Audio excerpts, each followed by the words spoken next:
Our reading this morning comes from Matthew 2, 13 through 23. You can follow along in your bulletin, and I'll read.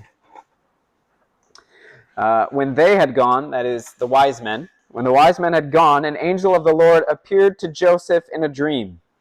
"Get up," he said, "take the child and his mother, and escape to Egypt. Stay there until I tell you, for Herod is going to search for the child to kill him." So he got up, took the child and his mother during the night, and left for Egypt, where he stayed until the death of Herod. And so was fulfilled what the Lord had said through the prophet, "Out of Egypt I called my son." When Herod realized that he had been outwitted by the Magi, he was furious, and he gave orders to kill all the boys in Bethlehem and its vicinity, who were 2 years old and under, in accordance with the time he had learned from the Magi. Then what was said through the prophet of Jeremiah was fulfilled. "A voice is heard in Ramah, weeping and great mourning, Rachel weeping for her children and refusing to be comforted because they are no more." After Herod died, an angel of the Lord appeared in a dream to Joseph in Egypt and said, "Get up, take the child and his mother, and go to the land of Israel, for those who are trying to take the child's life are dead." So he got up, took the child and his mother, and went to the land of Israel. But when he heard that Archelaus was reigning in Judea in place of his father Herod, he was afraid to go there. Having been warned in a dream, he withdrew to the district of Galilee, and he went and lived in a town called Nazareth. So was fulfilled what was said through the prophets, that he would be called a Nazarene. The word of the Lord. Let's pray. Lord, as this story brings up many questions, many painful questions, we ask that your word to us this morning would give us peace, that it would give us comfort, and that it would instill and ignite in us a faith that puts our hope in you for answers to these questions. Amen. Well, if anything could pour a bucket of cold water on the warm, cozy sentimentality of Christmas that we're all coming off of, it's a passage like this. This story takes a pretty sharp and hard turn, from what we were talking about last week. This beautiful scene of little toddler Jesus and his loving father and mother with him as these, exotic wise men come from a faraway land with these gifts. It's something that we picture as a warm, cozy Christmas scene. And then the next week, the next chapter, the very next story takes this sharp turn to this horrifying scene of mass infanticide. It quotes the prophet saying, "Rachel weeping for her children and refusing to be comforted because they are no more." While Christmas might have felt for many of us like an escape, an escape from worries, an escape from reality in some ways, it's this special time of good food and games and fun and music and time with family and giving gifts. This story plunges us right back into the ugly and painful and sometimes horrifying aspects and realities of life. But this story serves to us as a reminder of just how desperately we needed Jesus to be born. How badly we need a king who doesn't rule with anxiety and paranoia like Herod, but a king who rules with justice, with mercy, with peace. As another preacher put it, he said, "The Christmas story cannot really be told in all its fullness without acknowledging the very mayhem and evil that Jesus came to set right." We see that mayhem and evil on full display in this story. This passage has plenty of it, which raises a good question. And it's a question that I think everybody who's on a journey of faith asks at some point. How does God allow and then respond to this kind of senseless violence? How can this kind of thing be happening in a world if we're saying that God is king, that God is sovereign? How could something like this mass killing of children happen in a world where God reigns?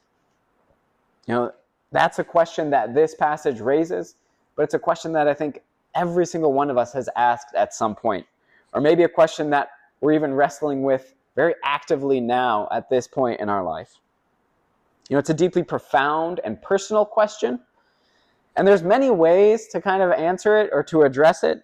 And I think each answer or approach to that question can shed a little bit of light. It's one of those things that it's hard to understand all of it fully in one sitting.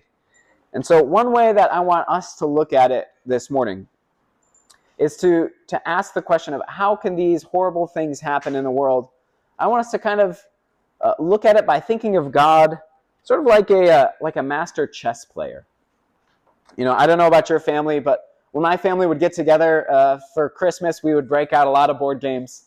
And my brother and I would usually play a couple games of chess during the Christmas break.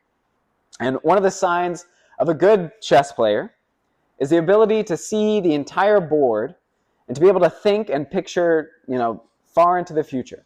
Some of the best players can think 10 to 15 moves into the future. They can see all of it as they're looking at the board. And if you're watching somebody play with that kind of strategy, it can be really confusing sometimes. You can look at them playing this game and think, why on earth would they make that move? This just makes no sense. Their opponent has now just taken 2 of their pieces, and they haven't taken any, in response. But, as the game unfolds, you start to see, when their opponent was being so aggressive, this, brilliant chess master was actually reshaping the entire layout of the board. And now everything is in place for him to make just a few moves and boom, boom, checkmate. Sometimes we might not see a reason for pain and loss in the moment, but as the game unfolds, as life unfolds, as history unfolds, as time goes by, we begin to understand more and more where these things fit into the whole picture. Now, I bring this up because we're just beginning this sermon series on the book of Matthew, one of the 4 gospel accounts of Jesus' life. And Matthew is written in a way to help readers see how God has been at work over the course of centuries, positioning people and shaping cultures in just the right way to accomplish his goal. God's goal to deal with all sin, all pain, all the death in the world, and God's goal to restore this loving relationship between himself and with us. And one of the themes you see in this story, in this passage that we read this morning, and one of the themes that you see throughout the whole story of the Bible, is the way that God sees the deadly schemes of people in power, and yet masterfully uses those schemes to move his plan of redemption forward. God sees the deadly schemes of people in power. He sees the way they're abusing it. He sees the harm and the pain they're causing in the world, and yet, masterfully, God uses that pain, that sin, and that ugliness to continue his redeeming work in the world, even though that often happens in ways that do not make sense to us. God is at work in this story in much the same way. Like a grand chess master, some things are happening and they leave us wondering, how can any good possibly come out of this? But the hope that Christians have is that God will incorporate even the darkest and most painful parts of the Bible story and our story into his grand story. This grand narrative that ends with new life, with a healed and redeemed person, people, and world that couldn't have happened any other way. So for the rest of our time together, I want us to see how the Bible addresses the seemingly senseless violence and pain that we see in this passage, and the seemingly senseless violence and pain that we see all around us in the world today. I want us to look at it by how the Bible reminds us of 3 things in particular. That there are some reasons for these things that we can't see. There are many reasons that we have seen. And then third, there are some reasons that we will see in the future.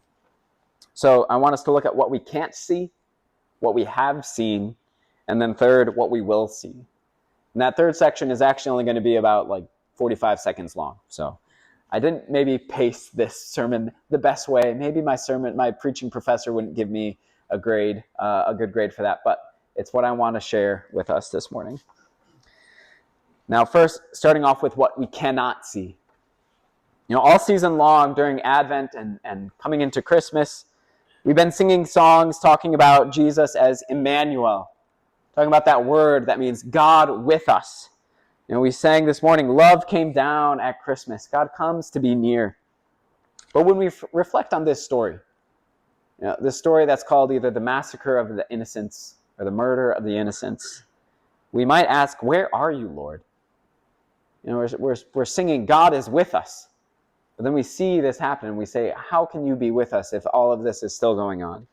How is this happening on your watch? In these cases, we might instead reach for other passages of the Bible that seem more relevant, like Psalm 22 that says, my God, why have you forsaken me? Now that seems like a more appropriate response to a situation like this. Or a line from the book of Job that says, lo, he goes by me and I see him not. He passes on also, but I do not perceive him. God, you say you are near, but I do not see you. I do not feel you. I do not see how you could possibly be near if all of this is happening in my life and in the world. And when we are the ones suffering, when we are the ones in the story who are weeping like the mothers whose baby boys were just killed by this paranoid madman, it's hard to see God. In the wake of tragedy, I would say it's almost impossible to really grasp that there could be any kind of reason for something like this happening. And this is frustrating enough, to turn a lot of people off from the very idea of a loving God altogether.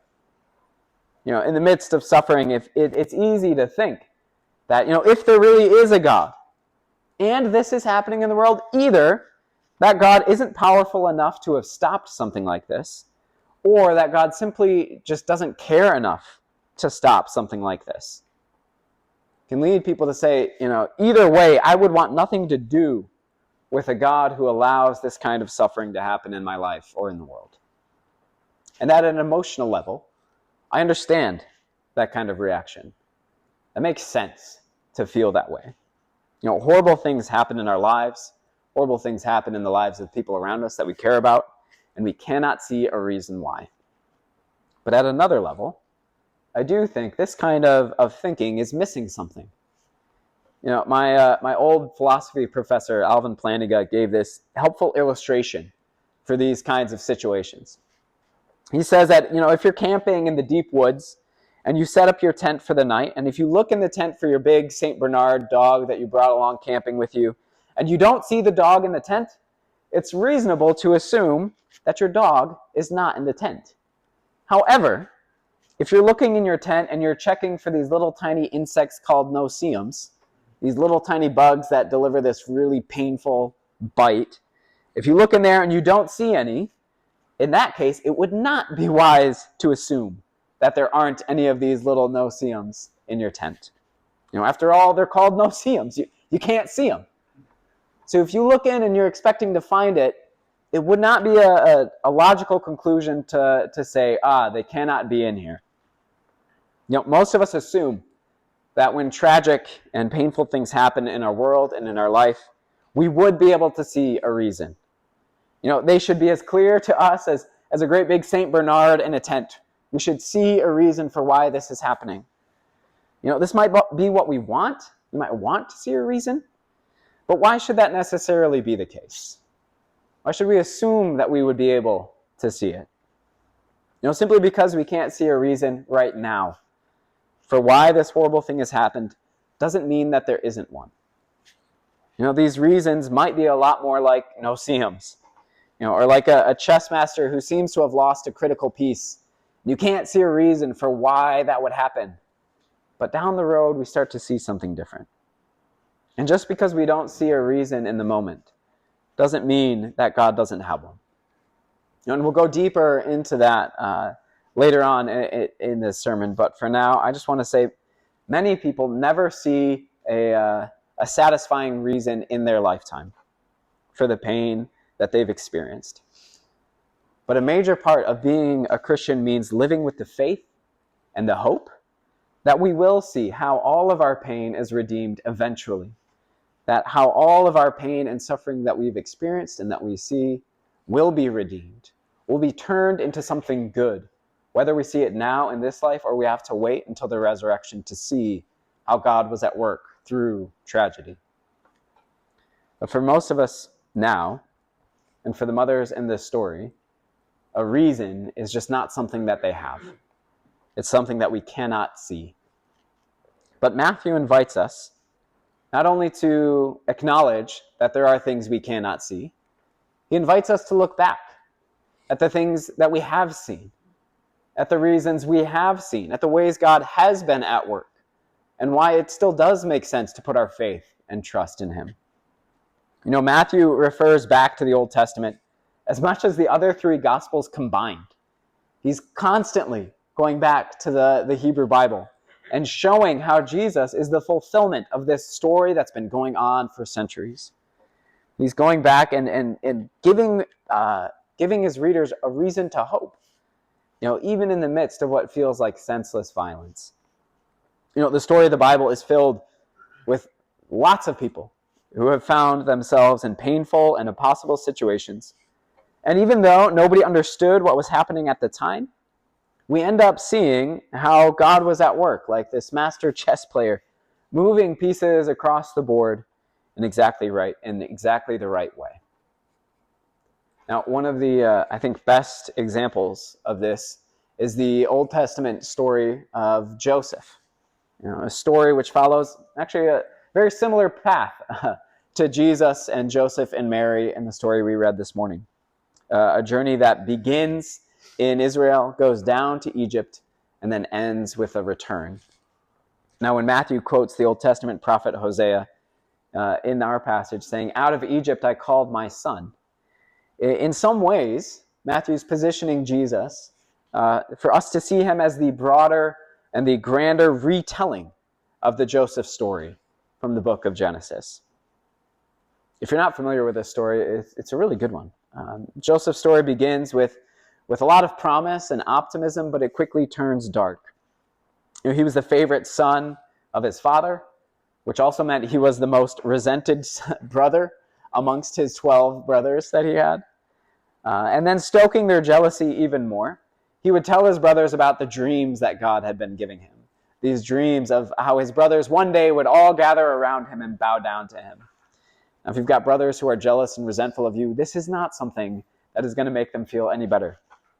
If anything, this only stoked their anger till it reached a point where they end up throwing him into a pit. And then as these travelers go by, they say, hey, rather than kill him, let's at least make a little money off of this. We'll sell him into slavery. We don't have to deal with him anymore. And they'll carry him on away from us. They take him to Egypt. And while he's there, after this brief rise in the house of a man named Potiphar, Joseph was falsely accused and ends up thrown into prison. So not only is he thrown into a pit, not only is he sold into slavery, not only does he lose something good as he's falsely accused and thrown into prison, he's now there for years, forgotten, alone, far from his homeland, far from his family, and seemingly abandoned. From a place like this, he must be wondering, how could anything good come from this? How could God allow all of this horrible stuff to happen in my life? And yet, it's in prison that Joseph meets one of Pharaoh's servants.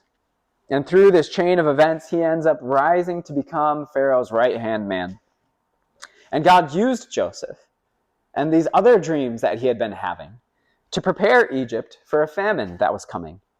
And because of this, he ended up saving countless lives, including the lives of the very brothers who wanted him dead. You see, in desperation after this famine went across the entire region, Joseph's family came down to Egypt, and they wound up face to face with the brother that they had sold into slavery, begging for food, not knowing that it was him, until finally they realize who this is, that this is their brother. And then they realize what they deserve as they stand in front of him asking for mercy. And it's at this point that Joseph does something astonishing. He doesn't seek revenge on them. Instead, he says this line that reverberates throughout the whole Bible, saying, "You meant it for evil, but God meant it for good." You meant all of this evil stuff to happen. You intended for this to mean my downfall, but God used all of that.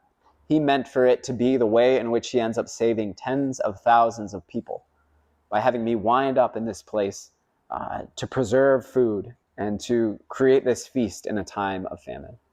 You meant it for evil, but God meant it for good. Through years of enslavement and imprisonment, Joseph couldn't see a reason why all of this was happening.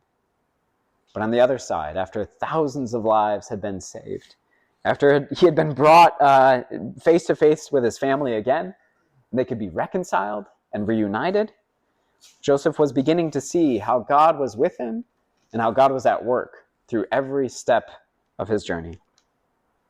Now, the whole Bible works this way.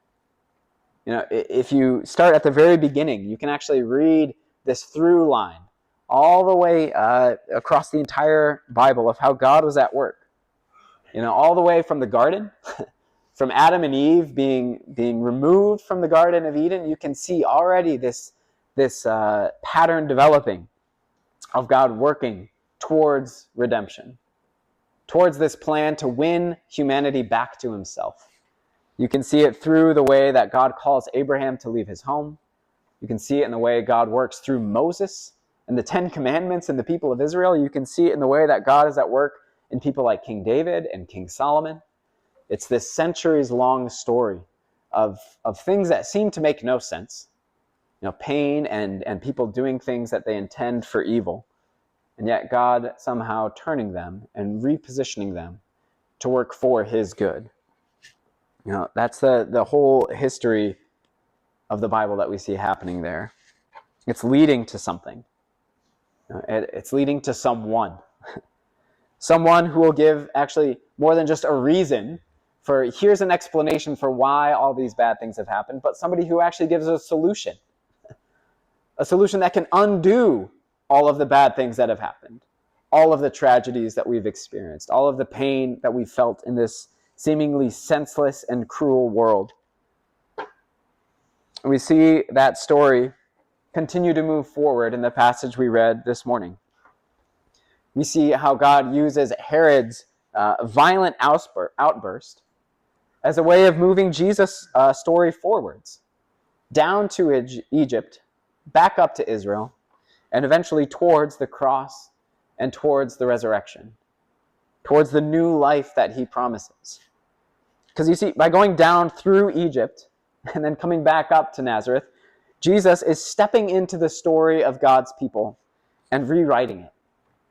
Jesus is what we call recapitulating the story of the Old Testament, which is a really big word and a big way of saying that Jesus is following the same pattern and the same moves, but doing so in a way that where he doesn't fail in the same way that the Old Testament people always did. These people that made promises to God and broke them. Jesus is saying, I'm going to go through the same movements. I'm going to rewrite the story, but do it right. Do it the way that it should be. He's remaking the history of God's people into a story of faithfulness, obedience, mercy, acceptance, love, and self-sacrifice.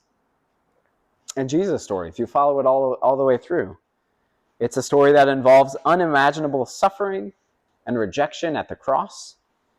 Jesus himself cried out, my God, why have you forsaken me? Why does it have to happen this way? Nobody at that time of Jesus' followers could have understood that there was a reason for this. Nobody would have known that Jesus being crucified was a part of the plan. They can't see that. That doesn't make sense. I don't get it. How could Jesus dying, move his plan forward? This seems like an ending.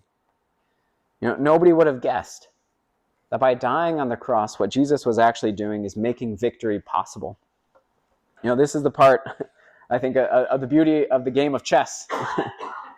There's this strange rule in chess where if you get your pawn, like the most humble, useless, small piece in your little repertoire there, if you get it all the way to the end of the board, well, something happens. That little piece gets tossed into the pile with all of your other pieces that have been taken, all of your other lost pieces.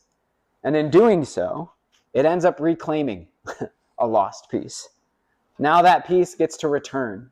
Now it has a new chance to enter the game and be playing again. I might be stretching this metaphor a little bit, but in Jesus' death, his body was tossed into the same place that all of ours will be.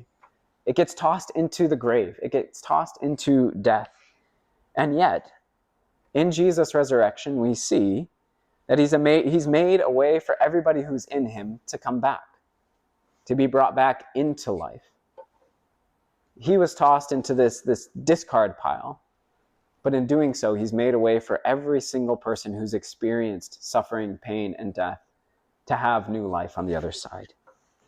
That's the key to understanding how Christians can find peace in the middle of senseless violence and suffering. That's our third and our final and our shortest section.